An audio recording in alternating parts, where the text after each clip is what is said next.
Hi, I'm Sarah. James, can you pass me the blue blanket over there? I called out in our sunny, cheerful room that was going to be our baby's nursery. The walls were painted a calm pastel green, and there were cute animal stickers everywhere. James and I had spent weeks picking out everything from the crib to the mobiles, making sure it was all perfect. Here you go, babe, James said, handing me the soft blanket with a big smile. We were adding the final touches, feeling both nervous and excited. Do you think he'll like the stars on this blanket? I asked. He's going to love everything, James replied, smoothing the blanket over the little mattress. Can you imagine? In just a few weeks, we'll be here at 2 a.m., trying to get him back to sleep? James laughed and hugged me. As long as I'm with you, I can handle a few sleepless nights. The nursery was almost done. It was a labor of love, showing our journey into parenthood. The shelves were filled with storybooks, plush toys, and framed ultrasound pictures. It was perfect. The next day, after a doctor's appointment, I came home excited to add some new baby clothes to the dresser, but when I walked in, something felt wrong. The silence was too heavy. I dropped my bag and hurried to the nursery, my heart pounding. When I opened the door, I couldn't believe my eyes. The room was empty. Every single item we had picked out was gone: the crib, the blankets, the toys, even the pictures from the walls. It was like our dream for the future had vanished. I stood there, shocked, saying no, no, no, as I looked around at the empty room. I rushed to the living room and found a note on the coffee table. It was from Carol, James's mother. My eyes scanned the note, each word making my stomach sink. Sarah and James, I've taken the liberty of donating your nursery items to a charity. There are many people who have nothing, and I know you can easily replace these things. It's for a good cause. You'll understand one day. Love, Carol. Understand? How could I understand? I crumpled the note, my mind racing with disbelief and anger. How could she do this? How could she think it was okay? When James came home, I was pacing, still clutching the crumpled note in my hand. He froze when he saw my face. Then his eyes shifted past me to the empty nursery. What happened, Sarah? Where is everything? Your mother happened, I said, shoving the note into his hands. As he read it, I watched his confusion turn to shock, then to anger. This isn't right. She can't just decide this for us. James crumpled the note too, his jaw tightening. She had no right, none at all. We spent the rest of the evening in turmoil. Our joy was gone, replaced by the feeling that something precious had been stolen from us. The nursery, once a place of dreams, now felt cold and empty, a painful reminder of what was taken. We need to talk to her, James. This can't continue, I said, my voice steady with determination as I grabbed my phone. She needs to understand she can't just interfere like this. As the phone rang, my resolve grew stronger. This wasn't just about the baby items, it was about respect. Respect for us, for our new family, and for the choices we made. I was ready to fight for that. After 2 rings, Carol answered. Hello? Carol, we need to talk about what you did with our nursery, I said, my voice firm and direct. Oh, hello, dear. Yes, I was just about to call you. I dropped off the nursery items at the charity this morning. They were so grateful, you know. Carol, why didn't you ask us first? That was for our baby. You took everything, I said, my words sharp with hurt and disbelief. There was a pause. I did it for a good cause. Sarah, you can always buy more stuff, can't you? That's not the point, Carol, James chimed in, his voice just as firm. Those were our choices, our preparations for our child. You had no right to make that decision for us.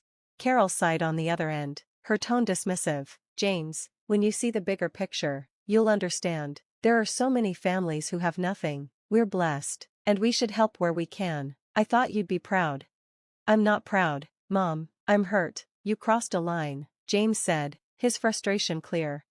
I know you're upset, but you're overreacting. You can easily replace everything. I just thought it was wasteful to let all those new things sit there when others could use them now. You can set up the nursery again, Carol said, her voice steady, as if she was convinced she'd done the right thing.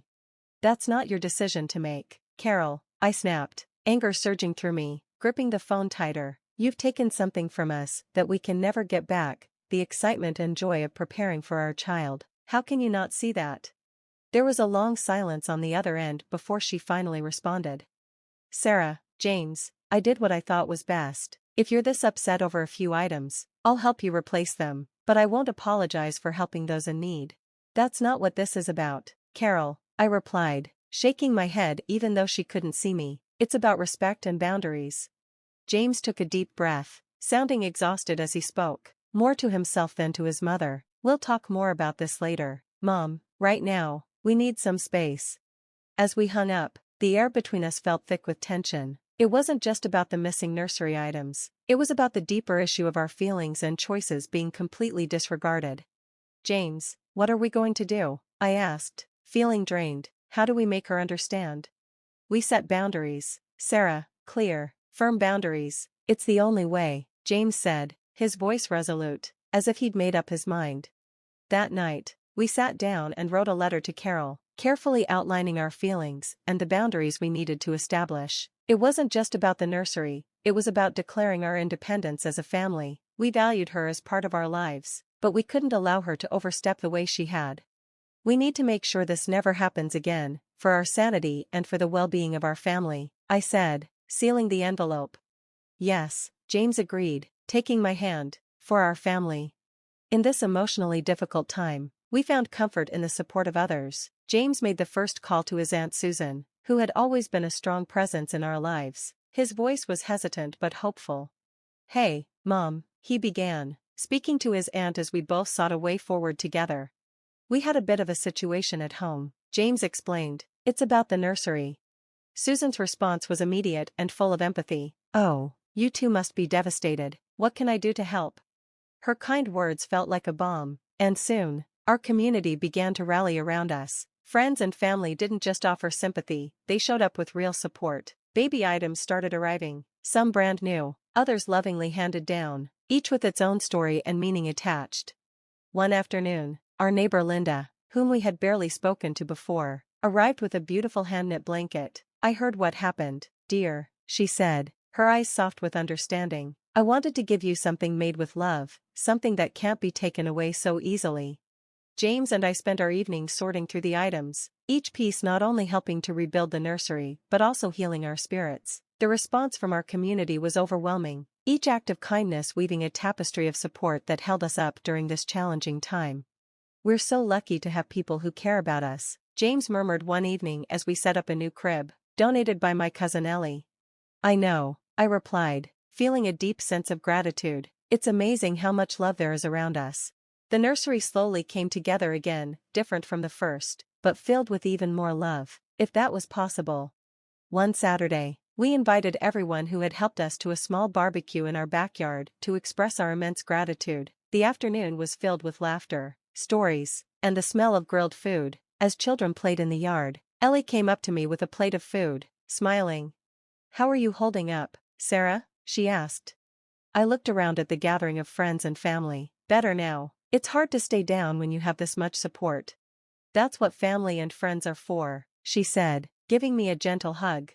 As the sun began to set, painting the sky with hues of orange and pink, James and I stood side by side, watching our loved ones. This network of support hadn't just helped us rebuild the nursery, it had strengthened our relationships with the people who cared about us. It's like we're getting a second chance, James said, squeezing my hand. Yes, I agreed, leaning into him. And this time, it's built on the strength of all these wonderful people behind us. The emotional strain from Carol's betrayal had been real, but so was the power of community. As we prepared once again for the arrival of our baby, we knew that no matter the challenges ahead, we had a circle of love and support that would always carry us through. The energy in our home had shifted. The nursery was once again filled, not just with baby essentials, but with the warmth and love of our extended family. Yet James and I both knew that to truly move forward, we needed to address the root of the issue, Carol's intrusion into our lives. One quiet evening after dinner, we sat down to talk. James and I sat down to discuss what to do next. We can't let this happen again, Sarah, he said. We need to set boundaries that Carol will understand and respect. I agreed, feeling the weight of the decision. I agree. It's about protecting our family and our peace. Together, we made a list of boundaries and the consequences if they were crossed. It was important to make sure our family's space and decisions were respected in the future. The next day, we invited Carol over, hoping to explain our new boundaries calmly. When she arrived and sat down, James started, Mom, we need to talk about what happened with the nursery and how we move forward. Carol smiled, probably thinking this was a friendly chat, but her smile faded as James continued. Sarah and I have decided to set some boundaries. We need our family space and decisions to be respected. I spoke next, keeping my voice steady despite my emotions. We appreciate your intentions, Carol, but in the future, we need you to ask us before making decisions that affect us or our home. It's important for our peace of mind. Carol looked confused. But I was just trying to help. I don't see why there need to be such strict rules between family. It's not about rules, Carol, I replied. It's about respect. Carol sighed and shook her head. I think you're overreacting. I haven't done anything wrong. James's tone was firm. Mom, whether you think it was wrong or not isn't the point. It hurt us and broke our trust. We're setting these boundaries to keep our relationship healthy. Carol seemed like she might argue, but then she just nodded. If that's what you need, I'll try to respect it, though I still think it's unnecessary. After she left, there was a tense feeling in the air, but also a sense of clarity. James and I knew where we stood, and we were united. In the weeks that followed, as we prepared for our baby's arrival, our bond grew stronger. Every decision and preparation was made with mutual respect and care. It wasn't just about setting up a home for our child anymore, it was about building a strong, united front as parents. We're doing the right thing, aren't we? I asked. We're doing the right thing, aren't we? James asked one night as we reviewed everything again. Absolutely, I assured him, my hand resting on my growing belly. We're making sure our son comes into a world where his parents not only love him but also stand up for what's right. The nursery was calm, bathed in the soft afternoon sunlight. I rocked gently in the new glider, my eyes taking in the vibrant murals and shelves stocked with books and toys, each a symbol of the community's love and our own determination. Holding our baby boy in my arms, the troubles of the past felt both distant and defining. James placed a gentle hand on our son's head, his face showing a mix of wonder and deep thought. Can you believe we're actually here? He whispered. I smiled, looking around the serene room.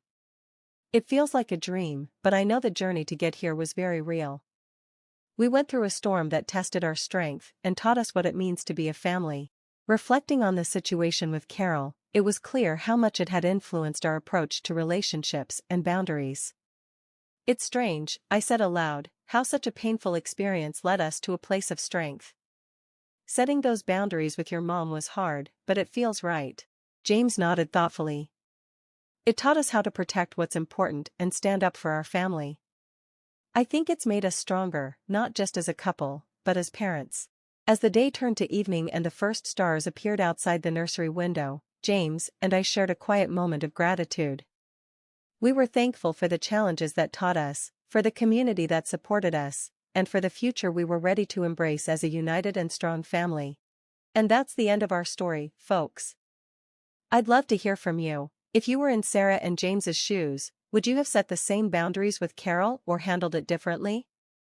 This situation really tests the balance between family ties and personal autonomy.